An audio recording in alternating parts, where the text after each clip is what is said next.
Mesdames, Messieurs, bonsoir. Eh bien, Monsieur le concierge, c'est parce qu'on est en onde, là? Oh, excusez. Bon. Ça se peut pas.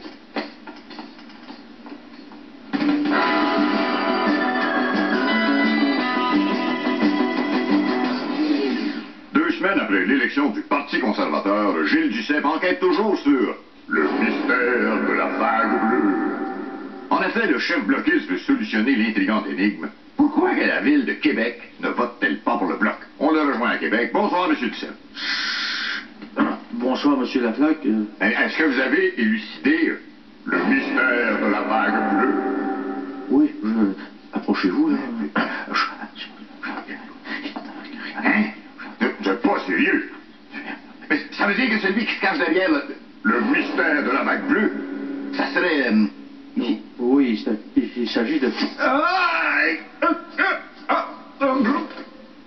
Ciel!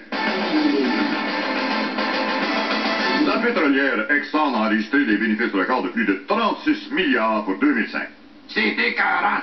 Pendant ce temps-là, on paye le gaz des prix fous. Pour avoir des éclaircissements, on a en ligne l'économiste bien connu, Léopold Lauzon. Monsieur Lauzon, comment l'essence est aussi chère? Ben, là, comment dire, c'est la gang de Wall Street, c'est le baril du brut, on parle, là, etc., la hausse de 43%, que ce soit Zoom, Shell, ou etc., ou l'affaire, c'est ni plus ni moins que les multinationales, etc., qui, comment dire... Mais oui, mais avez-vous une solution, M. Lauzon? Ben, écoutez, etc., je vais vous dire qu'à Cuba, là, aussi bien que l'école est gratis, allez n'importe où, là, vous verrez que pas du gaz à une pièce, que ce soit ExxonMobil ou etc., à Cuba, là. Monsieur, pourquoi vous êtes tant accroché sur Cuba? Ben là, un pays capable de produire des femmes, là, comment dire, peut-être à coucher avec moi, c'est un pays qui peut faire des miracles, ça, etc. Le prix du lait a augmenté cette semaine. Pour contrer cette hausse qui peut effrayer certains consommateurs, les producteurs de lait ont déjà annoncé qu'ils lanceraient bientôt du lait à plus faible pourcentage en gras et, bien sûr, du lait hybride. Et bon, donc, ça n'a pas d'allure, Pauloul. Au début du mois, ils ont augmenté les timbres, puis là, ils augmentent le lait. Ah ouais, on peut dire hein, que ça va de mal en pis, hein? En pis, c'est rare, en pis. OK. La compagnie de jouets Mattel a lancé cette semaine la Barbie islamique qui s'appelle Foula. La particularité de Foula, c'est qu'elle est toujours voilée, puis elle ne peut pas sortir de sa chambre. Par ailleurs, on a lancé au Québec une nouvelle poupée qui s'appelle Froula. Elle, par contre, elle s'est fait sortir de la chambre. C'était le jour de la marmotte cette semaine. Le sympathique animal est sorti de sa tanière, où il est caché depuis des mois. On a une photo. C'est pas mignon, un petit pou. Paraît que l'hiver va être long. Après la pause, le maire Tremblay nous parle de l'embauche de ses 130 nouveaux policiers et Stephen Harper visite sa résidence officielle en compagnie... de mal en pis. OK. Pas là où il y avait... La malle, c'est ça? De mal en pipi. Mal pipi. C'est à ça que je le dis. Ouais.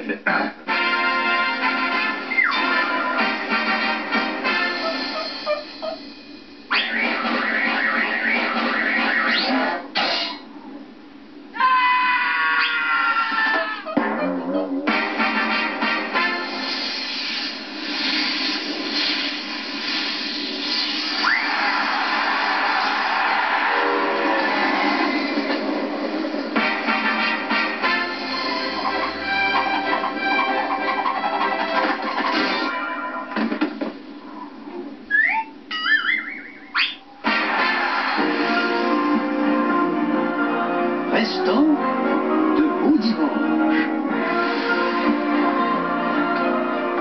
Pourtant non, non, bois pas ça. C'est du savon liquide.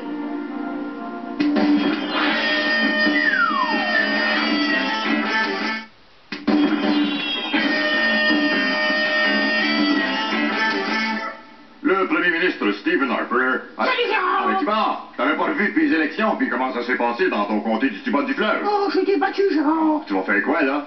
Je m'en sors vers un show de TV avec les Froula et Pierre Petit Crou. Ah, c'est vrai que les autres aussi sont assez bons. Bon. C'est souvent que le premier ministre Harper entre officiellement en fonction cette semaine. Mais oui, il est déjà allé visiter les 24 sockets. Mais ça sexe. Sockets. Ça sexe. Sockets. Bon, ben, c'est ça, hein? Alors, voici les clés. Merci. Alors, avant de partir, voudriez-vous que je vous fasse faire un petit tour du propriétaire, Steven? C'est Monsieur le Premier ministre. Ah, oui, bien sûr, c'est monsieur le premier ministre. OK, let's go, Paul. Ici, on a le salon. Je sais que c'est petit, mais bon, c'est convivial. C'est assez grand pour faire des rodéos. En passant, le câble est gratis, hein. J'ai piraté ça après le voisin. on prend même des postes de... Je veux dire, là, des postes de... On va aller voir la cuisine. Alors, au 24 sur 6, on a bien de la visite, hein. Ça prend un grand cuisine, là, mon Steven. Monsieur le Premier ministre. Oui, je suis le premier ministre, là. Alors, les vidanges passent le jeudi. Et si vous regardez par la fenêtre, vous voyez le conteneur là-bas, hein? J'avertis des fois, là, quand il y a des chapeuses, là, il y a des gros rongeurs qui viennent. Bon, justement, attendez une seconde. Normand Lester, sort de là tout de suite. Et voilà le bureau. Voulez-vous que je vous laisse cette photo? Merci, mais j'ai déjà la mienne.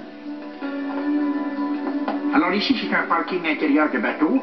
C'était pour mes garçons quand ils viendraient me rendre visite. Il y a chambre des maîtres. Est-ce qu'il y a un système d'alarme? Mieux que ça, mon Steve. Je veux dire, mon premier ministre. À côté du lit, vous avez une statue esquimause. Le gros calibre aussi pour les gros voleurs. Et le jardin. Je vois qu'il y a une niche là-bas. Vous avez un chien? Non, c'était pour quand Jean-Lapierre restait couché. Je peux partir avec si vous voulez. Non. Ça se peut que Stockwalder vienne coucher des fois. Bon, ben, c'est ça. Pas de question. Le gazon, c'est-tu bien de l'entretien? Non, c'est facile. De toute façon, il y a un système de gicleur. C'est quoi, de gicleur? Comment expliquer ça? OK, I got it. Et les voisins sont-ils tranquilles? Je comprends donc. Sauf une. Disons que quand elle aime bien faire des parties avec son chum, des fois, la musique joue à tue-tête jusqu'à 3 heures du matin, mais bon, tu peux bien dire, c'est quand même la gouverneure générale.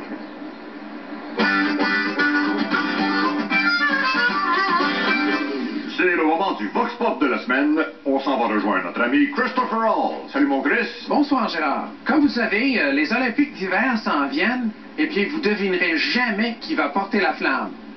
C'est le pape. J'ai rien contre le pape, mais c'est pas à lui de porter la flamme. Moi, je suis catholique, je respecte le pape et tout, mais ça va valer du burlesque. Si le pape décide d'y aller, c'est bien. Apparemment, il a décidé d'aller parce qu'il aime le sport. Ah, il a décidé, ben bravo, le pape. Oui, moi je pense que c'est pas grave, c'est bon, ça peut même encourager aussi d'autres fidèles de faire des exercices. Ils veulent qu'il engage un entraîneur pour le pape. Qu'est-ce que vous pensez de ça? Ben, je pense que c'est ridicule. Ben, je pense qu'on devrait le laisser aller à son rythme puis qu'il puisse venir comme il peut, là, sans qu'on demande un entraîneur, justement, c'est le pape, donc... Fait que, alors, pas de test de dopage pour le Pour pape. le pape. Moi, je pense qu'il devrait avoir une règle, pas de dopage pour le pape, mais pour le reste, oui. Par contre, c'est le pape qu'il doit passer par-dessus ces tests-là. C'est un humain comme les autres, un athlète comme les autres. Faut qu'il passe le test. Ben, peut-être dans le petit verre qu'il boit le matin. On sait pas, hein? On sait pas qu'est-ce qu'il y a là-dedans, hein? Oui. Vous prenez ça, ces questions-là, ça n'a pas d'allure. Ben, c'est le pape qui m'a appelé, là. Ouais, ça doit sortir. Il m'a téléphoné hier, moi aussi. Le pape? Ouais, ben... Et est-ce qu'il va le faire? Il dit jamais, ça Sainte-Catherine, quelqu'un va te poser des questions, là, c'est un maudit menteur. La Ville de Montréal a engagé plus de 130 policiers dernièrement. On parle d'un coût de 7 millions. Monsieur le maire, grosse dépense. C'est vrai, M. Laflaque, mais on va tout récupérer ça en billets. Vous voulez encore faire payer les automobilistes? Mais non, car vous savez que les statistiques démontrent que la plupart des accidents sont provoqués par les piétons. Vous voulez donner des tickets aux piétons? Mettez-en, hein, il faut les discipliner et ça presse. Alors, je vous annonce que dès le mois prochain, tous les citoyens de Montréal devront obtenir leur permis de piétonner et ils devront se soumettre à des règles de marchage. Par exemple, On va tracer des lignes sur les trottoirs pour prohiber le dépassement. On peut seulement dépasser le monde sur la gauche dans les zones pointillées. Et on doit signaler comme ceci. Pardon. Et si le piéton ne signale pas, ben, c'est un constat d'infraction de 50 $. Et si vous dépassez un brigadier scolaire en fonction, c'est 500 $. Tant qu'à faire, va-tu avoir des limites de vitesse sur les trottoirs? Ben, bien sûr. On va installer ces panneaux le long de tous les trottoirs. Maximum 50 km à l'heure. Ben non, 50 pas à la minute. Ou pour les handicapés, 50 tours de roue. Et très important, les piétons ne devront pas oublier d'attacher leur ceinture de culotte. Ben oui, mais là, bon tard, allez-vous donner l'étiquette sur un piéton à son lacet détaché? Ben pour un lacet, on donne un 48 heures. Faut pas trop pousser quand même, là.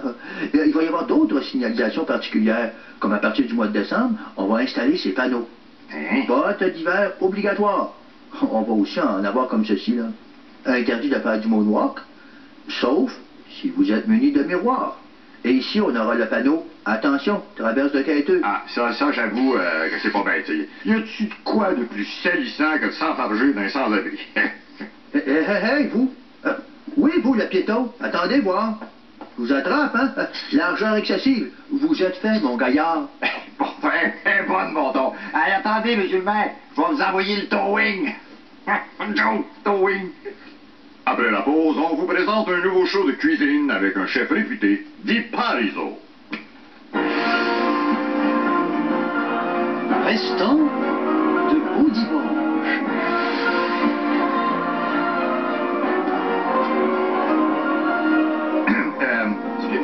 Excusez, ça t'a pris du temps pour graver tout ça. Là.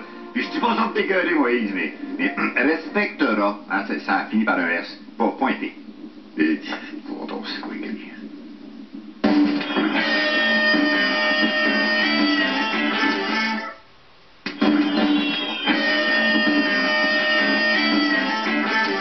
Vous savez, les émissions de cuisine à la télé, ça marche très fort.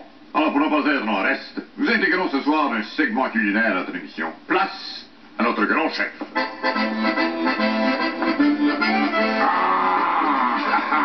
Quel bonheur, monsieur Laflaque, de vous démontrer mes talents de chef.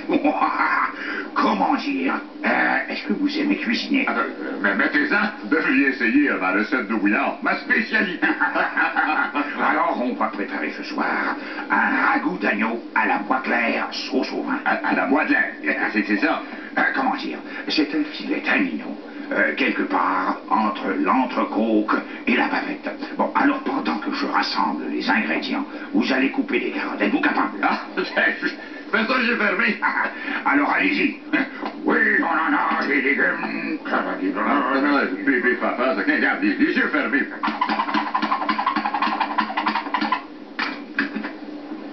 Et fini. Eh ben, vous êtes rapide pour couper, vous feriez un bon politicien. Ça sent bon. Il y a un petit peu de vous-même là-dedans, monsieur Laflaque. Ouais, je suis pas pris, ouais. Même si j'ai un petit peu perdu la main. On ajoute une deuxième bouteille de vin à la sauce.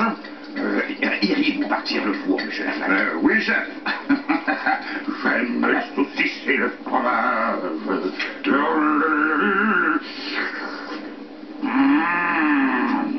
Ça manque de vin, ça. Il a pas l'air à chauffer bien votre four, monsieur Pariso. C'est un four au gaz. Ah bon?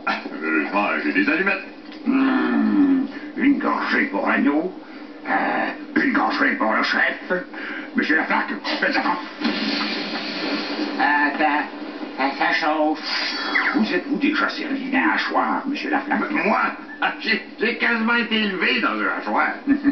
Alors, allez-y. OK.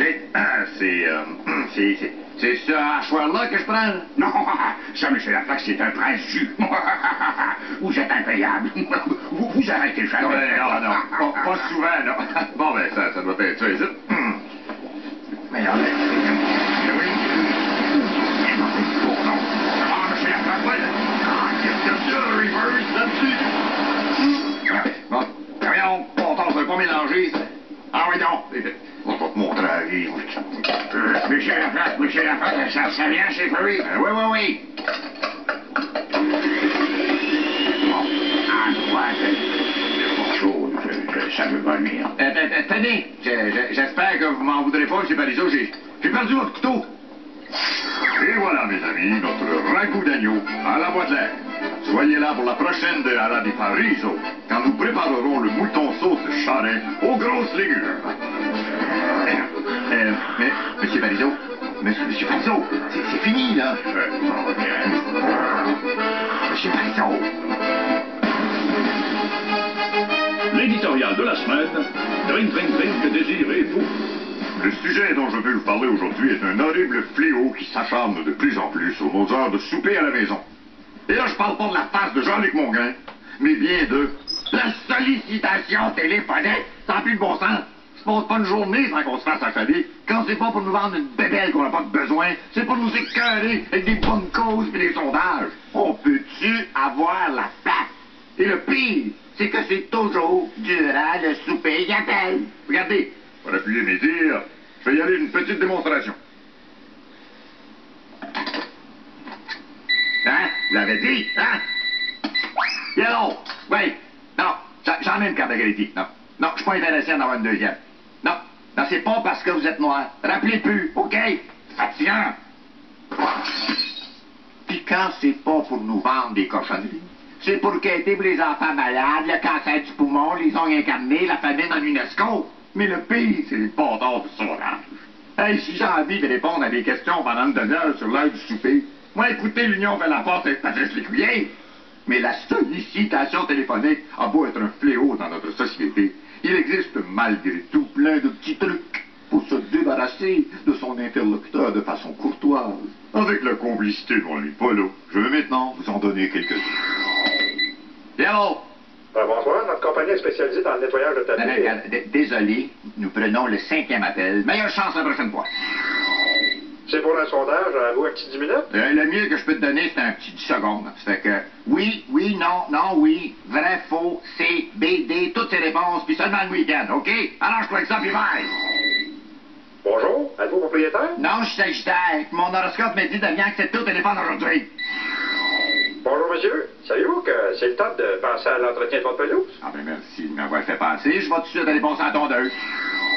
Bonsoir, notre entreprise fait le nettoyage de tapis, sofa, rideaux... J'ai plus de tapis, plus de sofa, plus de rideaux, les huissiers m'ont tout saisi. Bon, non, pas mon téléphone. Prenez pas mon téléphone, non.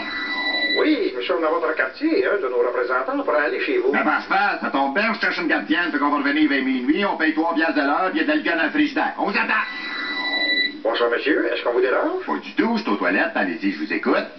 Oui, alors, on vend des billets de saison pour l'orchestre symphonique et on est en promotion. Et alors, ça me coûterait seulement... je pense que je vais rappeler bonsoir. Bonjour, monsieur, voulez-vous que je vous parle de notre assurance vie? Trop tard. Bonsoir, on a une promotion sur un abonnement dans le journal. Est-ce qu'on peut savoir votre nom? Jacques Demers. Sur ce, merci, bonsoir, et restez là jusqu'à la semaine prochaine.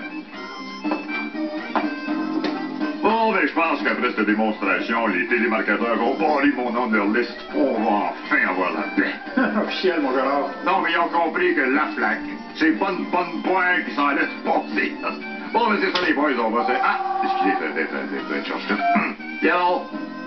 Ah, si j'ai une thermopompe. Oui. M'offre une garantie de 2 ans, pièces et main-d'œuvre, 39,95 par mois. Ben oui, mais j'en ai déjà eu une garantie de... Ah, la vôtre est meilleure.